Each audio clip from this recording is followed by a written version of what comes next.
Hey guys, what's up? Now we're gonna talk about what do we do, what are establishing shots, and what do we do when we first get to the venue. Remember we talked about etiquette. So you come in, you smile, how are you, talk to the bride, yeah, whatever, everything that I mentioned in the last tutorial, the other tutorial. And then you might find yourself in an empty hall. You might find yourself in an empty church, okay, if the church is happening first, okay? The first thing you do is take an establishing shot, which is a wide shot of outside of the church or outside of the venue, okay? Like a wide shot, you do like a quick pan, you go wide, zoom out all the way, and then you do like a pan. You do like a nice pan.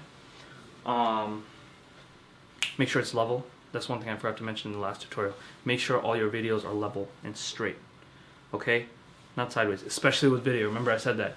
Make sure it's straight. If you press, there's a button here called I. If you keep pressing I, it shows you the grid lines. You can follow that, but try to eyeball it. Don't give me crooked footage. It's not good, okay? Anyway, you get there, you take a nice wide angle of the outside of the church, outside of the hall, outside of the venue, wherever they're getting married, wherever the party's happening. And you can also take a nice close-up medium shot of the sign. Now, you guys have studied or going to study, depending on when you watch these tutorials, other videography works, other wedding videography examples, where you would see that they take establishing shots, they take close-ups of the sign, whatever, right? Wedding of so-and-so, that might be outside, or the sign. So-and-so hall, so-and-so venue, so-and-so church. Boom, you show where it is. You go inside, you find the empty hall, okay? It's beautiful, they got decorations, they got balloons, or they have whatever, nice little, like, knickknacks, pollywax. Give a dog a bone, no, I'm just kidding. Nice little decor on the tables, whatever set up nicely, you know, flowers, florals. You go and you take cinematic shots, okay? This is where the cinematic creative stuff comes in. You can do a lot of different things with that, a lot of different cinematic stuff. You guys learned a lot of different cinematic techniques in the video tutorials. I want you to apply that, right? Dolly in, dolly out, close up, rack focus, right? When you move your focus point through an object, a lot of different cinematic techniques. I'm not going to teach you videography. You guys already learned that. I'm just teaching you stuff that you may not, things that we need to emphasize, okay, for videography and photography. So, you get there, establishing shots, decor, wide angle of the hall, medium shot of, you know, a pan of the tables, a tilt up of the venue or the stage area, you know, different stuff. Eye candy shots of unique stuff. You know, this is the stuff that goes in the beginning of the videos, beginning of the trailers, and it looks really good. I don't want to just bunch of wide static shots the whole event. I mean, we're gonna have enough wide shots, static shots with the speeches and stuff like that. If you are the solo videographer, like I said, if there's two videographers, you have a cinematic videographer who the entire time they're going to be doing close-ups and cinematic shots, and they can afford to do it because someone else is capturing everything anyway. So like I said, we alternate between the two. But if you're the only videographer, if you're the solo videographer, which usually is not going to be the case, there will be two videographers. But if you are the solo videographer, which will happen here and there once in a while, the only time you take cinematic close-ups and whatnot is the beginning.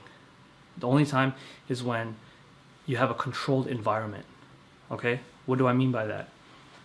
When you're in the hall alone, that's a controlled environment. Nothing's moving around. No action is happening, you see? You can do retakes. If someone's doing the ring exchange, if someone's cutting the cake, you cannot do a retake. You better get wide. And I want to talk about a different concept. Actually, this concept in another video where you gotta freeze and just take the action, because that action's not gonna come back. The action's never gonna come back. You see what I'm saying? But we'll go over that in the next video. You get there, take some cinematic shots, take some nice decor shots, boom, boom, boom.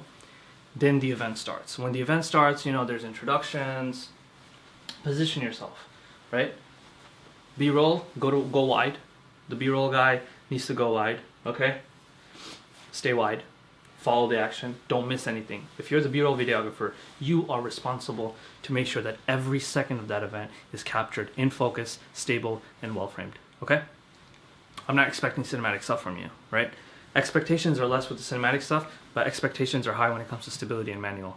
And focus. Stability and focus, and good footage.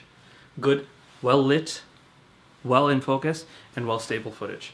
I'm not expecting much cinematic stuff from the B-roll videographer. Cinematic videographer, right? So perfect case scenario, we have a tripod and a monopod. Who do you think is going to get the tripod? Who do you think is going to get the monopod? The cinematic guy will get the monopod. The B-roll girl will get the tripod because the B-roll is more important to be stable, right? Because whatever happens to the cinematic person, the B-roll person is capturing everything anyway, right?